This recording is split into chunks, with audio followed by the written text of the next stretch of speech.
As Americans brace for the potential impact of President Trump's tariffs, some goods, particularly in the tech industry, are already seeing a rise in prices. Starting today, Sony is hiking the price of all three PlayStation 5 consoles by about $50 here in the U.S. The most expensive Pro version will now cost gamers about $750. Now, the company says the hike is due to the challenging economic environment.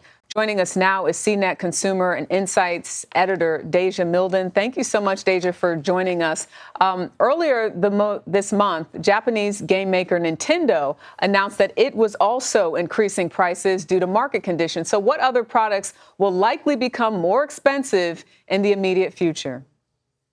Yeah, we really have to start thinking about pretty much anything in terms of tech. I would be keeping a really close eye on smartphones, laptops, gaming consoles, going back to both PS5 and the Nintendo Switch being another option here. Definitely want to take a look at smartwatches and any other tech that you can really think of as we start to approach the holidays.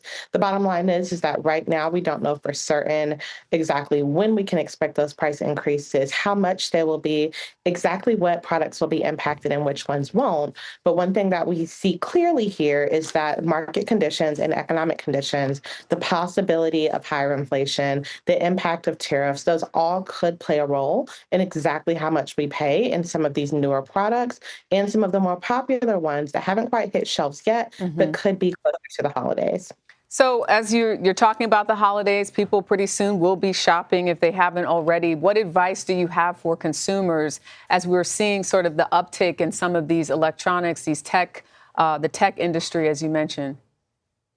My advice, number one, buy as soon as you can. If you know for a fact that you're going to buy a PS5 for that gift for the upcoming holidays, or even just thinking about the fall, now would be the time, especially if you can afford it. We really don't know what the back half of the year has to offer in terms of prices. We know that usually we start to see some of those Black Friday, Cyber Monday deals, right? But when we start thinking about the price increase, we don't know exactly how much of a deal that's going to be. So right now, definitely go ahead and start tracking prices, see exactly how much things are, see if you can go ahead and make that purchase. And if you can't, at least keep a close eye on exactly how much it's costing now. Check back again, maybe in like a week or two, and see, has the price gone up? Is there a deal? Can you get it sooner rather than later? Just because we don't know what these price increases could mean come November, December. My 11-year-old daughter talked me into getting her a phone sooner than later because of that. Dashia, thank you so much. Thank you.